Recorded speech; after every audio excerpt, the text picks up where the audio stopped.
Perhaps there's reason to remain open-minded about its construction. I got lost in a deep rabbit hole on this one. Those birds know of a leaf with a juice that can soften up a rock. This stone here curved to form the corner of the wall. I have had local quechua guides share construction legends of a sticky clay called Hancock yapa. Molten gold was found instead of mortar, but no gold has ever been found between the stones, and it suggested that it was actually pyrite, sulfur, and sulfuric acid. With over 450 peer-reviewed publications, does an incredible job of putting this all together in a paper published by the Journal of Earth Sciences and Environmental Studies. Would result in a viscoelastic silica gel. That's what had eaten his spurs. Certain plants produce oxalate. It would force a geological process. He's told all these edifices were built before the time of the Incas. The sites the Inca chose to build at and occupy were not by happenstance. The survey also revealed several large anomalies buried in 90% man-made sepulchre, dozens of pictograms and petroglyphs at the sacred site of Machu Picchu, thousands of years old, ultimately changing the structure and shape of stone. It would cause this towards the edges where the stone meets: vitrification.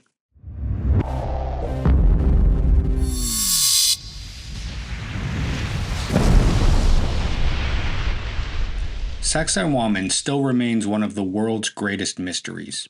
These huge stone blocks, some weighing over 120 tons, are fit so tightly together that you can't get a piece of paper in between them. It's truly an awe-inspiring sight that is difficult to wrap your head around. Here we are at Sacsayhuaman. It lays just outside the main city of Cuzco, which served as the Inca capital. Actually known as Cusco in the native Quechua language, it means navel of the world, and it served as the center point between the four regions of the Inca Empire, or the Tawantinsuyu Empire as it was called in Quechua.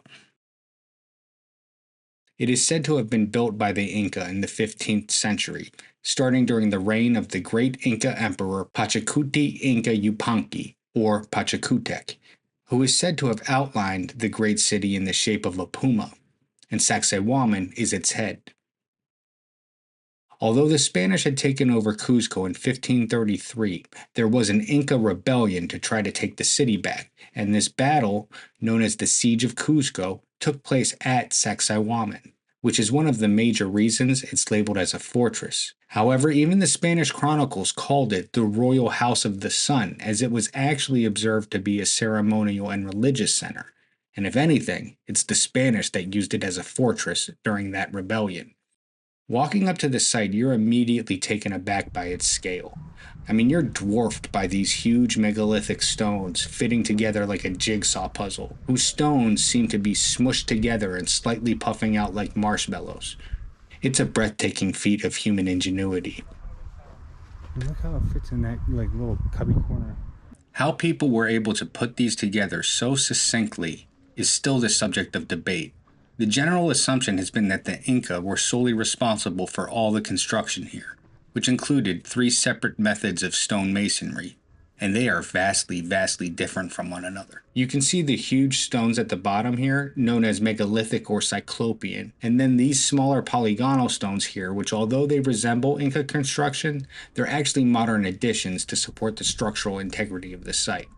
In some of the megaliths, you'll see these indentations here at the bottom, and the general assumption surrounding this and the protruding nubs that can be seen in other stones is that they were made in order to transport, hoist, and set the stones into place. You can see the level of precision executed here between the stones.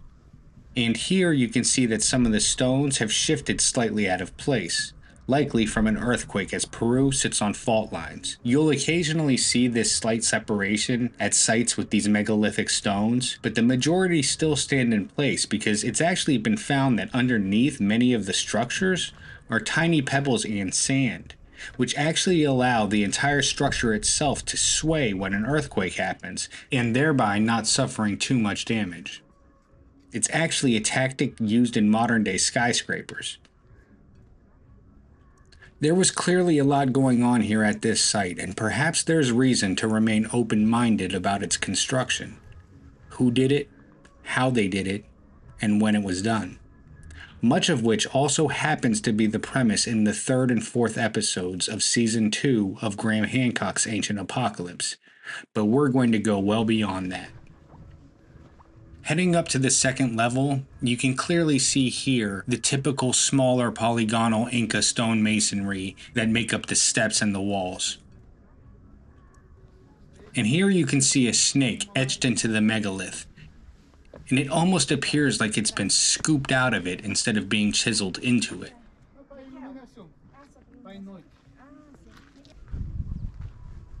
Here in this corner is a great example of the genius and mystery involved in the construction. You can see this stone here, literally curved to form the corner of the wall.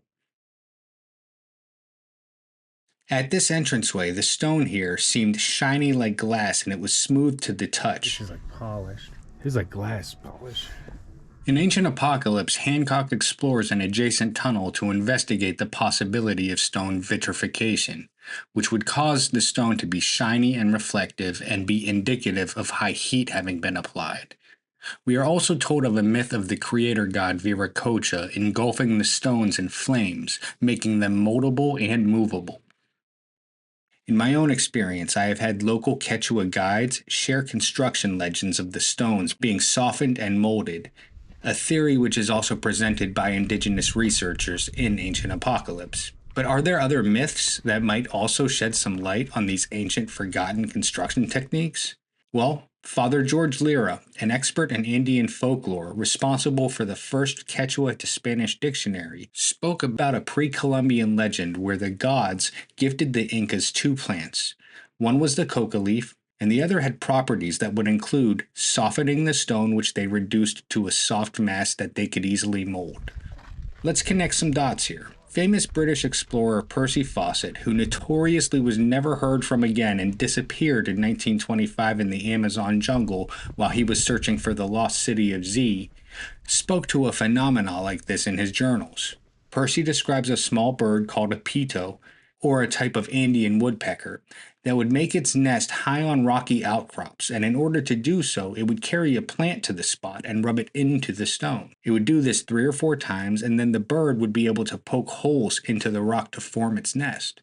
He wrote that he climbed up to see the holes himself and believes, as everyone who has watched them believes, that those birds know of a leaf with a juice that can soften up a rock till it's like wet clay.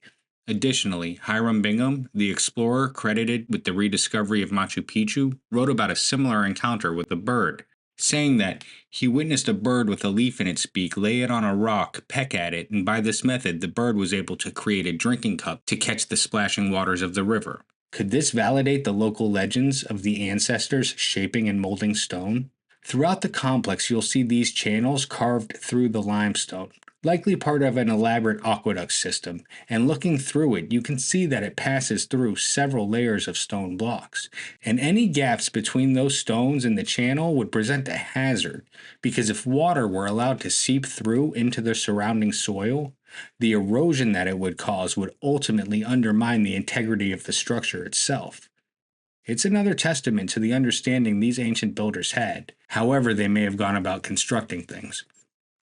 In another journal excerpt, Fawcett writes about an experience where his nephew walked through a part of the jungle and found that his spurs had been melted away. The local owner of the chakra asked him if he had walked through an area with a plant with dark reddish leaves and said that that's what had eaten his spurs, adding that that's what the Inca used to soften up stones until it's like paste. So maybe there is something to these Quechua legends describing these substances. So what do the accounts of the Spanish chroniclers say?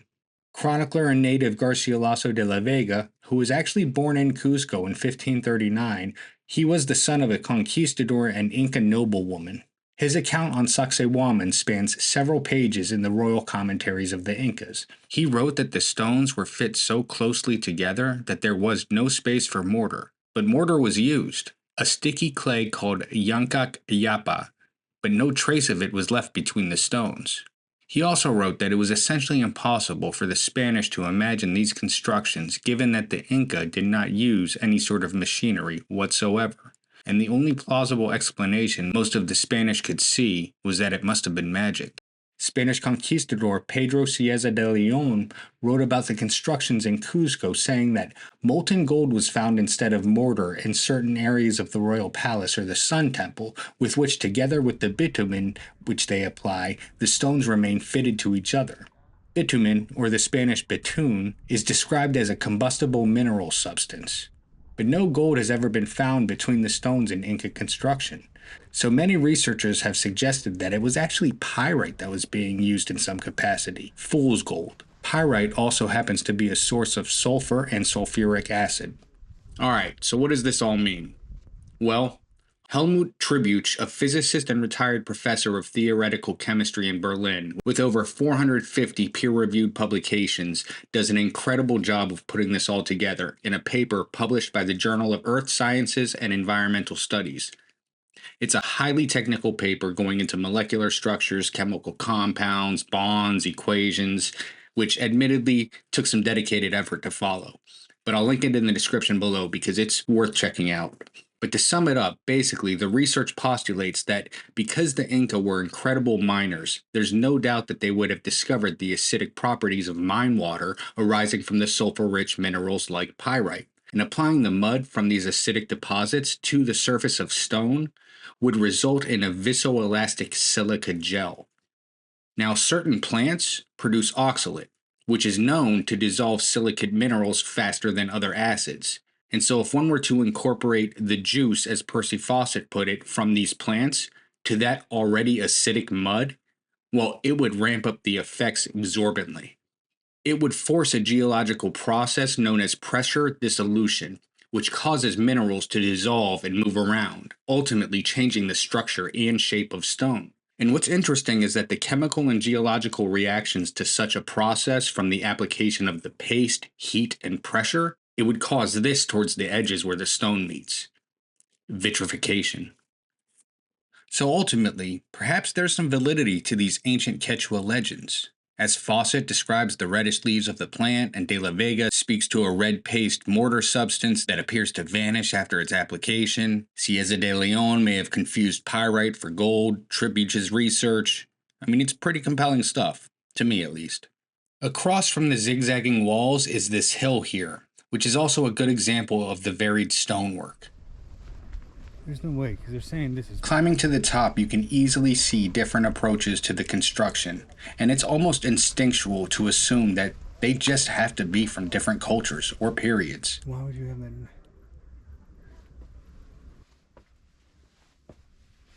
At the very top, you can see these layered cuts made into the bedrock. And here you can see what appear to be seats cut with precision, also into the bedrock. Examples like this, these direct cuts, are seen all around Cuzco at the megalithic sites in the Sacred Valley, sites like Ollantaytambo and Machu Picchu, the Temple of the Moon, and other sacred locations. It's a tough feeling to describe, but when you're at these sites, it's easy to experience a deep feeling of reverence, something sacred. And it's easy to imagine that some sort of antecedent culture at some point began a legacy that other cultures over millennia would continue to return to and venerate these locations. But feelings aren't facts. However, it has been said that when the Spanish arrived and asked who built these massive structures, the Inca responded by saying they didn't know, that it was already there. And although not explicitly stated about Cuzco specifically in the two Spanish chronicles I've quoted here, it is told to Cieza de Leon at the site of Tiwanaku when he wrongfully assumes Inca construction. He's told all these edifices were built before the time of the Incas and that the Incas built the fortress of Cuzco in imitation of them. They don't know who erected them but have heard the stories that they were built overnight. It's assumed that the structures at sites like Tiwanaku and Pumapunku date to around 600 CE, but there's ongoing research that might suggest older dates than that, which is a topic too broad to cover right now. But the point is that Cieza de Leon assumed that it was Inca construction because of what he had seen in Cuzco. And I can understand Leon's confusion, as Tiwanaku also has megalithic stones interspersed amidst organized construction. But the contrast here in Cuzco between the pillowing megalithic stones and the Inca imperial work on the left is glaring. It's like an advanced puzzle on the right and Jenga on the left. It can be quoted from both Cieza de Leon and de la Vega's accounts that the Incas told them Sacsayhuaman was the efforts of some 20 to 30,000 men over a period of almost a century. The Incas ruled from approximately 1438 to 1533. That's only 95 years, which means they must have gotten started off on construction pretty quickly. But from Cieza de Leon's account at Tiwanaku, it would appear that the Inca admired the construction there so much that they tried to imitate it in Cuzco. And while it's completely possible that Cuzco construction is all attributed to the efforts of the great Inca Empire, there's a part of me that can't help but wonder if maybe the Inca were taking a little bit of liberty of credit when questioned by the Spanish, especially since it was about the particular work in their own capital city. Admittedly, I have nothing to back that up, but the sites the Inca chose to build at and occupy were not by happenstance. Andean cultures would frequently occupy sites of their predecessors, often out of reverence, and many of the Quechua beliefs attest to a much older culture being responsible for the initial constructions at many of the sites in the Sacred Valley, including Sacsayhuaman. Well, in 2008, a temple ascribed to the Quilca culture, who predated the Inca by several hundred years, was discovered at Sacsayhuaman. And separately, in 2012, a ground-penetrating radar survey was conducted at the site to better understand the natural destruction that's been happening there, things like fissures in the rocks. But the survey also revealed several large anomalies buried underneath the northern section of the complex, including a 90% man-made sepulchre, a barrow pit, and other structures. These findings could certainly indicate a period of even further earlier occupation. Percy Fawcett put it this way: the Incas inherited fortresses and cities built by a previous culture and restored them from a state of ruin without much difficulty. They adopted the same incredible mortarless joints that are characteristic of the older megalithic edifices, but made no attempts to use the huge stone masses favored by their predecessors. New technologies continue to reveal more and more about the ancient cultures in Peru, and a study in 2016 has revealed dozens of pictograms and petroglyphs at the sacred site of Machu Picchu itself and all around the surrounding area, some thought to be thousands of years old. Now that sure would seem to indicate and potentially validate the notion of a generational legacy spanning across millennia, which prompted cultures to reoccupy those same sacred spaces that their ancestors once did. I got lost in a deep rabbit hole on this one, but from what I'd researched, it certainly seems plausible that there may have been some sort of acidic mixture that was being used to soften the stones and lock them in place together. Just reflecting on Fawcett and Bingham's firsthand accounts of witnessing some bird rub a leaf on a stone and making it soft, and that having happened within this past century, I can only imagine what people have been witnessing in those locations for millennia, especially without the modern distractions that we have today.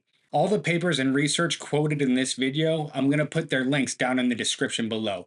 Please check it out. Please take a look. Let me know what you think. If something looks like BS to you, call it out. Put it in the comments.